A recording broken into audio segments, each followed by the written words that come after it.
9강입니다. 지난 시간까지 우리가 자본 1장부터 3장까지 다룬 셈입니다. 1장에서는 상품과 화폐에 대해서 다뤘지만 정확히 말하면 우리 시대의 부인 가치에 대해서 다룬 거예요. 가치가 상품이나 화폐 형태로 모습을 드러내니까. 그리고 이제 2장에 들어와서 인간이 등장했죠. 상품과 화폐를 거래하는 인간관계, 소유관계는 얼마나 독특한 것인가를 설명했고, 지난 강의 때 이제 화폐의 기능들에 대해서 제가 언급을 했습니다. 여기까지가 자본의 1편이라고 부릅니다. 1, 2, 3, 4장. 1편이 준비 작업인 거예요. 자본 2편부터가 자본에 대한 얘기가 시작된 거죠. 지금부터 할 이 2편 얘기를 하려면 지금까지 설명했던 이 가치 개념 얘기를 쭉 했었어야 해요. 그래서 자본에 관한 책은 자본에서 바로 시작하지 않고 자본에 최대한 빨리 이르기 위한 준비 작업을 이제 했던 겁니다. 이제 자본을 설명을 들어가 보겠습니다. 자본이란 뭐냐? 직관적으로 자본가 그러면 일단 떠오를 때 우리는 부자를 떠올립니다. 그리고 자본은 많은 돈. 그냥 직관적으로 별 생각 없이 말할 때 자본이란 돈이 좀 많이 있는 거 아니야? 라고 말할 수 있어요. 과연 그럴까? 완전히 틀린 말은 아닌데요. 엄밀히 말하면 많은 돈, 정확히 말하면 많은 재산은 자본이 아니에요. 그 자체로는. 물론 돈 많은 사람도 그냥 부자이기는 하지만 자본가라고 부르지는 않아요.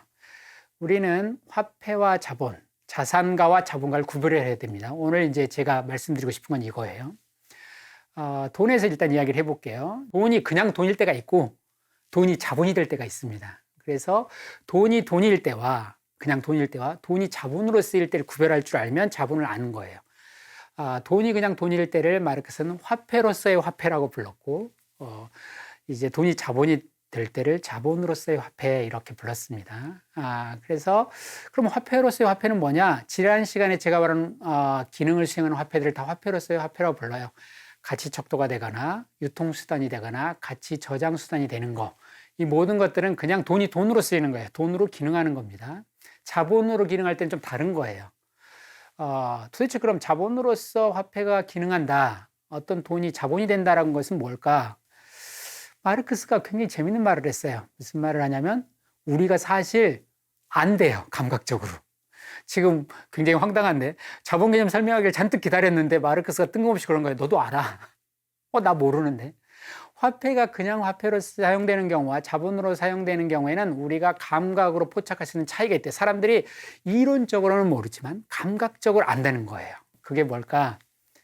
자본으로 쓴 돈의 가장 중요한 특징은 한문 쓰면 환류 현상, 즉 돈이 돌아온다. 쓴 돈이 돌아온다는 거예요.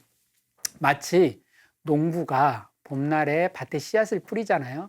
이게 글쎄요, 어떤 외계인이 보면 씨앗을 버리는 거예요. 막 양식을 먹어야 되는데 땅에 막 버리고 있어요. 왜 버리지? 그러나 우리의 농부는 이걸 버린다고 생각하지 않아요. 왜요?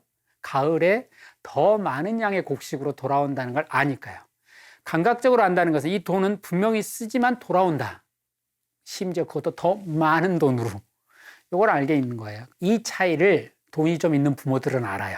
우리가 돈 없는데 몇 억씩 줄 수 있는 자식한테 줄 수 있는 부모는 없지만 그런 부모가 또 전혀 없냐면 그렇진 않죠. 우리 사회에서 한 10만 명은 자식한테 몇 억 떼줄 수 있을 거예요. 그냥 뭐 해보라고. 아이가 한 2억 원을 줬더니 그걸로 고급 스포츠카를 사고 왔어요. 다음날. 그러면 그 돈은 어떤 돈이냐면 써버린 돈이에요. 그 돈은 안 돌아와요.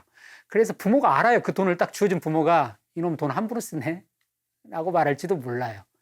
그런데 그 아이가 2억을 갔더니 카페라도 열어보겠다고 갑자기 카페 머신 사고 인테리어하고 건물의 일부를 임대하는 걸 봤어요. 부모가 자식이 거기다 돈을 2억을 쓰는 걸 보면 알아요. 이거는 돈을 써버린 게 아니고 이 돈은 돌아온다. 좀 늦게 돌아올 거예요. 커피 한 잔 팔 때마다 조금씩 돌아와서 어느 시기가 되면 얘가 장사만 잘한다면, 영업만 잘한다면 원금 다 회수할 것이고 심지어는 돈을 더 벌지도 모르겠다 이런 생각을 한다는 거예요. 마르크스가 우리에게 감각적으로 안다고 말한 것은 바로 이거예요. 돈 많은 부모가 벌써 알고 있잖아요. 돈의 두 가지 용법을. 이 돈은 써버렸다와 이 돈은 이제 우리가 잘 쓰는 말로는 투자했다. 사실 자본가와 수전노의 차이가 여기에 있어요. 뭐 먹을 거 안 먹고 입을 거 안 입고 돈 모으는 사람들 있잖아요. 스크루지 양반 같은 사람이요. 이런 수전노는 돈을 쓰면 돌아오지 않는다고 생각하기 때문에 돈을 모으려면 돈을 안 써야 된다. 극단적으로 금욕적이고 절욕을 해야 돈이 모인다. 이런 걸 하는 거죠. 왜냐하면 돈을 돈으로 쓰는 그 용법에 익숙한 사람이에요. 그러니까 써버리면 안 돌아오니까 안 써야 돈을 모을 수 있다. 이게 스크루지적 마인드예요. 수전노의 마인드. 금욕의 길이 치부의 길이다. 치부욕을 위해서는 금욕해야 된다. 부에 대한 욕망만 남기고 나머지는 다 지워야 된다. 안 먹고 안 입자 이거죠. 그래서 이게 사실 좀 병적이죠. 왜냐하면 우리가 잘 살기 위해서 돈을 수단으로 필요로 하는 것인데 이 사람은 돈을 모으는 그 수단을 모으는 게 목적이 돼버려가지고 수단과 목적이 뒤바뀌어서 이런 걸 이제 도착증이라 그러는데 좀 도착증적입니다. 그래서 마르크스는 그런 말을 썼어요. 수전노는 좀 정신 나간 자본가라고 할 수 있다. 그런데 자본가는 합리적 수전노다 이런 표현을 썼어요. 이거 재밌는 말인데 자본가는 합리적 수전노인데 수전노는 정신 나간 자본가다. 둘 다 어떤 점에서 공통적이냐면 부에 대한 탐욕, 치부욕은 둘 다 엄청나게 큰 사람들이에요. 수전노든 자본가든. 다만 자본가에게 그 탐욕은 합리적으로 추구돼요. 이상한 말이지만 그를 우리가 합리적 탐욕가라고 불러도 좋을지 몰라요. 부에 대한 열정은 뜨거운데 부를 획득하기 위한 계산은 정말 치밀하고 차갑거든요. 근데 정말 중요한 것은 돈을 벌고 싶다면 돈을 써야 한다. 이걸 아는 게 자본가예요. 수전노는 돈을 안 써야 돈을 번다고 말하는 사람이고 자본가는 돈을 써야 돈을 번다고 아는 사람이에요. 자기 수중에 돈을 다 쓰는 건 물론이고 심지어 은행에서 빌려다까지 막 써요. 돈을. 이게 자본가예요. 더 큰 돈을 벌려면 돈을 써야 된다. 그래서 그에게 돈은 목적이지만 수전노랑 똑같아요. 돈이 목적이에요. 하지만 동시에 수단이기도 해요. 수전노한테는 돈은 수단은 아니에요. 그런데 자본가는 거꾸로예요. 돈은 수단이자 목적이에요. 돈을 수단으로 써야 돈이 목적이 되는 거예요. 아까 농부가 곡물은 수단이자 목적이에요. 씨앗으로 뿌려야 곡물이 더 많은 곡물로 온다는 거죠. 이렇게 돈을 써서 돈을 번다. 이게 자본가의 생각이에요. 기본 생각. 이런 거를 in advance라고 선대한다 그러는데 미리 돈을 거기다 빌려준 것이다. 나중에 돌려받으려고. 말씀드렸지만 이거를 투자라고 보통 말을 합니다. 그러다 보니까 돈을 써서 돈을 번다. 이게 자본을 정의하는 매우 중요한 얘기예요. 이게 자본의 원리고 운동입니다. 100억을 투자했으면 그 돈이 100억이 돌아와야 된다. 근데 100억만 돌아오면 수전노는 비웃을 거예요. 바보야. 100억 투자해서 다시 100억 벌 거면 그냥 100억을 금고에 넣어두면 안전하지. 굳이 그렇게 고생을 해? 그러니까 100억 투자해서 100억 벌면 안 돼요. 100억을 투자했으면 10%는 남겨 먹어야죠. 즉 110억으로 돌아와야 돼요.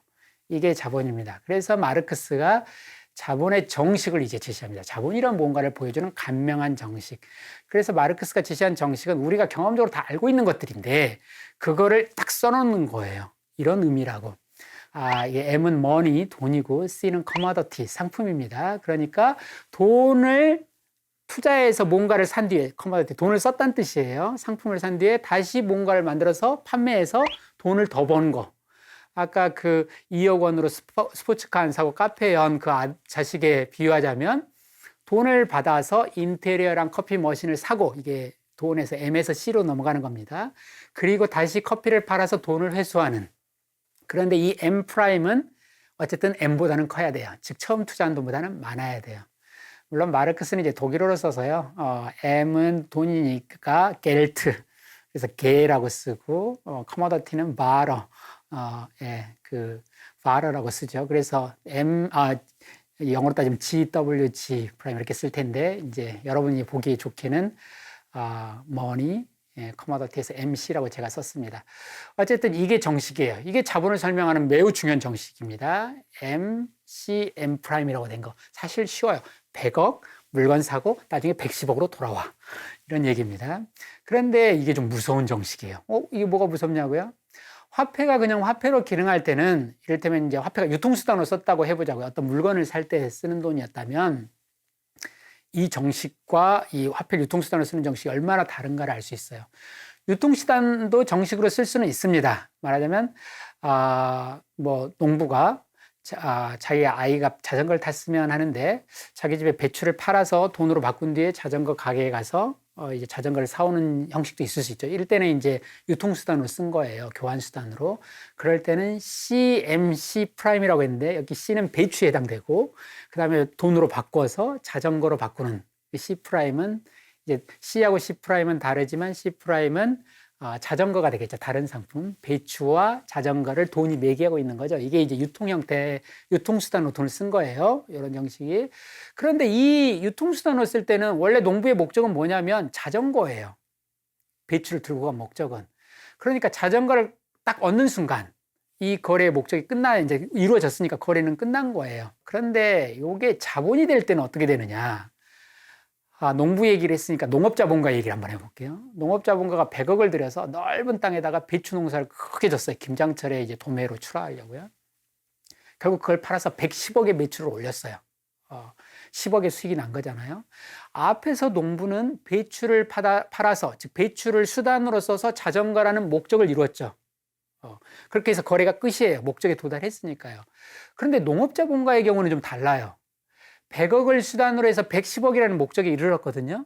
그런데 100억과 110억은 양만 다르지 질적으로는 똑같은 돈이에요. 배추와 자전거는 질이 완전히 달라요. 양은 같지만. 그리고 이 질에 도달하는 순간 끝났어요. 그런데 문제는 자본가는 제가 돈을 써서 돈을 번다고 했잖아요. 그 얘기는 돈이 수단이면서 목적이라는 뜻이에요. 이걸 바꾸면 목적이 다시 수단이 될 수도 있다는 뜻이에요. 그러니까 100억을 수단으로 110억을 벌어서 목적에 도달했지만 목적은 또 수단이 될 수 있기 때문에 110억으로 121억을 향해서 갈 수가 있어요. 이 운동의 끝이 없어요. 한없는 연구기관처럼 막 움직인다. 이 운동은, 자본의 운동은.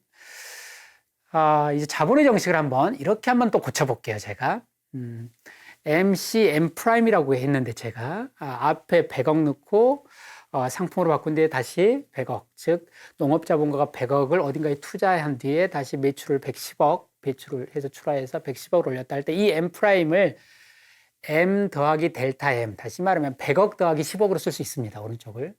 왜 이 델타 M이라고 하는 걸 따로 표시해 두느냐, 왜 10억을 따로 떼놓느냐, 여기가 요 10억이 사실은 이 운동을 돌리기 위한 동력이라서 그래요. 왜 100억을 썼냐고 처음에 자본가한테 물으면 저것 때문이에요. 저 10억. 저 10억 벌려고 내가 100억 쓴 거예요. 요걸 따로 딱 떼서 보여줌으로써 이 운동의 목적이 뭔지를 따로 고립해서 이렇게 보여주는 거예요. 여러분한테. 이 목적은 알고 보면 이 델타 차이만큼이 있었던 거예요. 라고 말하는 거죠. 마르크스는 이 차이를 잉여가치라고 불렀어요. 잉여가치는 이제 가치의 표현이고 돈, 가격으로 표현하면 이걸 이윤이라고 부릅니다. 자본가한테 왜 이 일을 했어? 이윤 남기려고요. 돈 벌려고 한 거죠. 자본주의에서 이윤은 절대적 목적이에요. 세상의 상품들을 왜 만들까? 왜 스티브 잡스가 아이폰을 만들었을까? 물론 엔지니어적 관점에서는 세상에 더 많은 사람들이 편리하게 커뮤니케이션을 누리라고 할 수도 있지만 애플사의 관점은 달라요. 왜 만들었어? 돈 벌려고요. 세상에 필요한 물건을 만드는 게 자본가의 목적이 아니고 돈 버는 게 자본가의 목적이에요. 그래서 세상에 꼭 필요한 물건도 돈이 안 되면 절대 안 만들어요. 그걸 이제 국가가 나서서 만들지 않으면 절대 안 만들어요. 이윤이 안 된 거니까. 따라서 이 잉여가치가 이렇게 중요한 거예요. 따라서 이 잉여가치가 상품을 생산하게 하고 가치를 돌리게 하는 동력인 거예요. 지금 아주 짧게 100억에 투자한 목적이 10억에 있어요란 말을 했지만 근본적으로는 자본주의가 돌아가는 원리가 저 쬐끄만 델타 M인 거예요. 그래서 핵심 개념이에요. 자본이란 이 잉여가치를 낳기 위해서 투자된 가치라고 말할 수 있어요. 즉, 그 10억 벌려고 투자된 100억이 요거를 자본이라고 불러요. 자본의 이제 정의를 한 거예요, 마르크스가. 자본을 규정한 거예요. 자본이란 뭐냐? 이윤을 목적으로, 다시 말하면 잉여가치를 목적으로 투자된 처음에 그 돈을 자본이라고 부른다, 이런 거죠. 그래서 자본과 잉여가치의 관계를 마르크스가 재밌는 생물학적 비유를 썼는데 아버지와 아들에 비유했어요. 언제 돈은 어떨 때 돈이고 어떨 땐 자본이 되는가, 돈은 어떻게 자본이 되는가를 한 남자는 어떻게 아버지가 되는가라고 바꿨는데요. 무슨 말이냐면, 물론 생물학적으로는 어떤 남자가 아버지가 아들을 낳습니다. 아이고, 이게 사실 아버지가 낳지 않죠. 왜 이렇게 어머니가 생략되는지를 모르겠어요, 이놈의 책들은. 그런데 어쨌든 아버지가 자식을 낳아요. 그런데 자식이 태어나야 아버지도 태어나는 거예요. 이 말을 이해하면 무슨 말인지 알 수 있어요. 아버지가 되는 것은, 한 남자가 아버지가 되는 것은 자식이 생겨났을 때예요. 아버지의 탄생은 아들의 탄생이에요. 아들의 탄생이 아들이 아버지를 아버지로 부르게 해주는 거예요. 즉 100억이 자본인지 아닌지는 몰라요. 그런데 100억이 10억을 낳는 운동 속에 들어가면 그때 처음 100억을 가리켜서 자본이라고 말하는 거예요. 투자했다고. 그러니까 10억이라는 잉여 가치가 100억을 자본으로 부르게 해주는 핵심 규정인 거예요.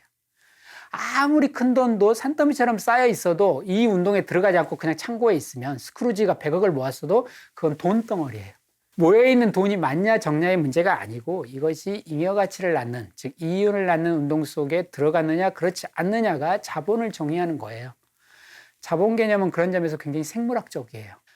그렇다고 해서 생물학이 자본주의를 만들었다는 얘기가 아니고 이 시대 사람들이 돈을 어떻게 이해하는가가 굉장히 생물학적이라는 거예요. 자식을 낳아야 된다 이런 게.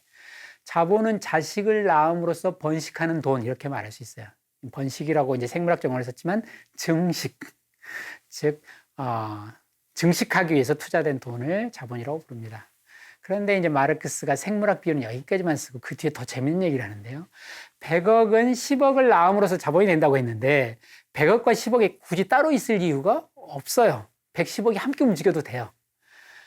둘을 합쳐가지고 110억으로 투자할 수 있죠. 100억, 10억 따로 투자할 이유가 없다고요. 마르크스의 말을 인용하면 이렇습니다. 마르크스가 뭐라고 했냐면 자본이 되는 순간, 즉 아들이 태어남으로써 아들에 의해 아버지가 태어나는 순간 둘의 구별은 다시 소멸하고 둘은 하나가 된다. 이건 생물학적으로 불가능해요. 아버지하고 아들이 한 몸이 된다. 나이 차이가 나는데. 그런데 자본에서는 나이 차이가 없어요. 그래서 아버지하고 아들의 나이가 다시 똑같아져요. 한 몸으로 합쳐질 수 있도록. 이거는 생물학이 아니라 신학의 문제예요. 다시 말하면 마르크스가 이렇게 표현했었는데 둘은 아버지와 아들 얘기했는데 성부로서 자신을 성자와 구별을 했는데 처음에 100억이 10억으로. 그런데 둘은 나이가 같으면 사실은 한 몸이다. 성부와 성자는 하나를 이룬다. 특히 성부와 성자의 나이가 같다. 이 말이 굉장히 재밌어요. 아버지는 아들을 낳지만 나이가 들지 않아요. 그래서 자기 증식운동으로 영원히 젊게 살아요. 생식력이 조금도 안 줄어요. 처음 100억. 처음 돈은 나중에 돈과 똑같은 생식력을 갖습니다. 처음 100억은 10억과 같이 움직일 수도 있고 110억으로. 움직여도 한 문제 없고 100억은 또 100억대로 움직이고 10억은 10억대로 움직일 수도 있어요. 이처럼 아이를 계속 낳을 수 있어요. 이렇게 돈을 낳는 돈, 잉여 가치를 낳는 가치 이런 것을 자본이라고 한다. 이게 이제 마르크스 얘기입니다. 지난번 5강에서 제가 물신주의 얘기를 했어요. 상품 물신주의. 예. 세상에 그냥 책상 물질 실물로서는 아무 문제가 없는 것인데 뭐 별것도 없는데 이게 상품만 되면 그냥 난리를 친다고. 창고에 가둬놔도 가치가 막 움직인다고. 가치가 어디로 빠졌는지 들어왔는지. 그런데 이 정도의 물신주의는 사실 상품이나 화폐 수준의 물신주의는 귀여운 수준이에요. 방금 자본정의랬는데 자본주의야말로 물신주의 끝판왕입니다. 무슨 말이냐면 어떤 물건이 상품되면 가치가 늘고 줄고 한다는 얘기로 아까 놀랬는데 자본은 그 정도가 아니에요. 새끼를 낳아요. 자식을 낳는다고 돈이. 요거야말로 진짜 물신주의의 끝판왕이에요. 요 정도는 사실은 그래서 산업자본은 나아요. 물건 사가지고 만들어서 팔아서 남긴 거. 금융자본들 있잖아요. 내가 돈을 맡겨놓고 나는 여행 갔다 왔어요. 돈이 2랜데요. 그래서 새끼를 낳았어요. 그거를 마르크스는 아까 제가 정식으로 MC, M 프라임 했지만 금융자본은 M, M 프라임이에요.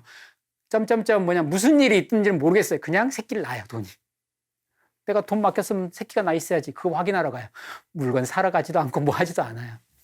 요게 이제 자본 3권에서 마르크스가 물신주의의 극대치, 최고값, 최고치가 우리에 나타난 거. 돈이 돈을 낳는다. 그런데 이 말이 우리 시대는 너무 당연합니다. 돈을 왜 놀리냐 그래요. 그런데 이 우리 시대에는 이렇게 익숙한 어법이 고대에는 아주 난리가 났어요. 고대에도 고리대금업자가 있다고 그랬잖아요. 당연히 돈 구워주고 돈 버는 애들이 있었어요. 그래서 고대의 많은 철학자들, 중세 신학자들이 고리대금업자를 엄청나게 비난했어요. 왜냐? 돈 구워주고 이자 받았다고 하는 건데 아리스토텔레스가 그런 말을 합니다. 화폐라는 걸 세상에 만들 때는 교역했을 때 그 불편함을 해소하려고 만든 거지 자식 낳으라고 만든 게 아니다. 그런데 이걸 자식 낳는 데 쓰는 놈들이 있다는 거예요. 이게 바로 고리대금업자고 따라서 가장 자연에 위배되는 애들이다 말했어요.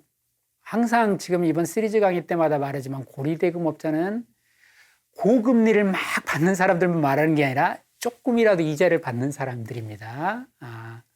그러니까 고대에는 은행이 있을 수가 없겠네요. 예금하고 대출로 마진차 이용해서 돈 장사하는데 그런 애들은 다 자연을 위한 거니까요. 근데 말씀드린 것처럼 오늘날에는 정반대예요. 돈을 못 나면 사람들은 돈을 놀린다고 비난해요. 우리 시대의 상식이에요. 돈이 돈 난다는 게. 이제 돈 빌려주면 이자 받는 것도 상식이고. 언젠가 말씀드린 것처럼 한 시대의 상식이란 다른 시대에는 미친 짓이에요. 이걸 잊어버리면 안 돼요. 우리는 지난 시대를 비웃을지 몰라요. 그러나 다음 시대는 우리 시대를 보고 웃을지 몰라요. 자, 이제 아주 중요한 문제에 왔습니다. 드디어. 자본은 잉여 가치를 낳음으로써 자본이 된다 그랬어요. 자식을 낳음으로써 아버지가 된다고요. 근데 이거는 잉여 가치가 도대체 어떻게 생긴 거냐? 이걸 이제 문제를 풀어보자는 거예요. 마르크스가 굉장히 추리소설처럼 썼어요. 한 문제를 내보는 거예요. 이걸 도대체 잉여 가치가 어디서 생겨났지? 이 사건이 어디서 일어난 거지? 추적을 해보는 거죠. 자, MC M'이라고 말했는데 일단 돈을 주고 사는 장면부터 한번 지켜볼까요? 이 인간이 씨앗 가게, 종묘상에 가서 씨앗을 잔뜩 사고 농기구가에 가서 농기구를 사는 걸 봤어요. 여기서 뭔가 이익을 받나? 이렇게 봤어요. 근데 이거는 그냥 시장에서 보통 물건 사는 거랑 똑같아요. 모든 구매자가 그랬듯이 판매자한테 물건값 제대로 치르고 샀어요. 자본가가. 자, 자본론의 자본가는 쿨한 사람입니다. 사기치는 사람 아니에요. 항상 줄 거 주는 사람입니다. 등가 교환이 일어났어요. 이건 아니에요. 이제 며칠 지났어요. 그랬더니 자본가가 또 나타났어요. 이번에는 배추를 들고 나타났네요. 그리고 나서 도매상한테 배추를 넘겨요. 거기를 보면서 이게 이제 판매자, 아까는 구매자였는데 이득을 못 봤는데 판매자로 혹시 이득을 받나 하고 봤더니 판매자가 팔았지만 여기도 등가 교환이 시장에서 물물거래예요. 만약에 자본가가 이익 봤다면 도매상이 손해를 본 건데 그럴 수는 없어요. 서로 냉철하게 저울 눈금 보는 인간들이라 등가 교환이에요. MC M'에서 MC 쪽을 봐도 해당이 없고 C M' 쪽을 잘라서 봐도 안 생겨요. 이거 어디서 생긴 건지 도대체 알 수가 없네요. 분명히 근데 이거는 이 농업자본가의 이야기는 아까 그 자전거 샀던 농부 얘기하고 크게 다른 것도 없어요. 농부가 배추를 팔아서 자전거를 샀잖아요. 그러니까 아까 그 유통수단으로서 했던 농부는, 자전거 샀던 농부는 판매한 뒤에 구매했고 우리 자본가는 구매한 뒤에 판매했을 뿐이에요. 순서만 다르지 어디도 잉여 가치가 생길 수가 없어요. 그렇기 때문에 유통에서는 안 생기는 것 같아요. 물건 사고 파는 데서는 별로 유망하지가 않아요. 우리가 탐정으로 어떤 범인을 잡을 수가 없어요. 여기에는 없는 것 같아요. 그럼 어디서 생긴 거죠 도대체? 그런데 우리가 놓친 장면이 있어요. 어디냐? 아까 잠깐 자본가가 사라졌었거든요. 씨앗 사고 농부 사고 기계 산 뒤에 잠깐 사라졌다가 배추 들고 나타났잖아요. 시간 뒤에. 그 사이 시간. 그러니까 생산하는 시간. 그때 무슨 일이 있을지도 모르죠. 원료와 도구를 산 뒤에 며칠 후에 생산물을 갖고 나타났는데 자본가가 분명히 그 사이에 생산물을 만드는 시간에 뭐가 있지 않을까. 분명히 유통은 서로 등가성을 예민하게 따지니까 거기서는 힘들 것 같고 여기는 오로지 물건 사면 이제 내 마음대로 할 수 있으니까 내가 돈 주고 샀으니까 내가 소유자잖아요. 마음대로 부수든 말든 내 마음대로니까 여기서 뭔가가 생길 수 있는 거죠. 그런데 마르크스는 고개를 가로지어요. 여기서 생길 수가 없어요. 왜 생길 수 없느냐? 내가 물건 살 때 100만큼 썼고 여기다 노동을 50만큼 더하면 물건 가치는 150이에요. 그 얘기는 뭐냐면 150인데 내가 술 안 먹고 물건 만들었다고 내 노동 50 투자했는데 60으로 하느님이 바꿔주는 일은 없다는 거예요. 그러니까 물건값이 늘긴 늘지만 이건 내 노동을 투여한 거예요. 우리 똑같아요. 치킨집 열어서 가족들이 다 달라붙어서 일하면 내가 돈 벌었다고 한 게 아니라 내가 그만큼 박은 거죠. 내 노동을 얼마나 투입하고 피땀 흘린 거예요. 가족들을 다 굳이 말하면 가족들 착취한 거죠. 다 집어넣은 거예요. 여기 그 노동이 있지 더 들어간 건 없어요. 가족들이 모두가 일했으니까 100만큼 투입했는데 110으로 하느님이 만들어주는 일은 없어요. 이런 거 이제 참 난감하네 이런 것인데요. 시장에서는 안 생겨요. 그런데 제작 현장을 갔더니 여기서도 안 생겨요. 무슨 밀실살인 사건 같아요. 사건은 일어났어요 분명히. 그런데 시장 쪽에서 틀림없이 생겼을 거라고 그 방을 뚫었는데 거기서는 밖을 가리켜요. 여기는 안 생겨. 그럼 저기서 생겼구나 하고 그쪽을 갔어요. 근데 거기서도 안 생겨. 저리 가봐. 밀실살인 사건. 마르크스가 말합니다. 수수께끼래요. 자본은 희한하게 분명히 유통에서 생겨날 수도 없고 즉 잉여가치는 유통에서 생겨날 수도 없고 그렇다고 유통에서 생겨나지 않을 도리도 없다. 자본은 유통에서 생겨나는 동시에 유통에서 생겨나면 안 된다. 무슨 수수께끼 같은 말이에요. 자, 반드시 조건이 있다. 이제 문제를 풀어보라고 말해요. 탐정한테, 우리한테. 사기, 협박, 강탈 안 돼. NO. 상품은 가치대로 팔고 가치대로 산다. 등가 교환이다. 그 다음에 그런데 이렇게 상품을 돈 주고 사와서 뭔가를 해서 다시 등가대로 팔면 등가 교환이라는 건 등호예요. 등호를 쭉 연결하되 마지막에 부등호가 나와야 된다. 부등가 교환이 된다. 잉여 가치가 생겨야 된다. 예, 이게 어떻게 가능하냐. 그런데 현실에는 분명히 100억 투자해서 110억이 된다는 거예요. 그런데 사기, 협박 이런 거 안 돼요. 도대체 어떻게 되죠? 등호를 연결해서 부등호를 만들어내라는 거예요. 마르크스가 말했죠. 여기가 로드스톱이다. 한번 띄워봐라. 자, 풀어봐라. 라고 해서 이 책이 끝납니다. 이 편이요. 네, 여기까지입니다. 퀴즈로 끝냈네요. 네, 감사합니다.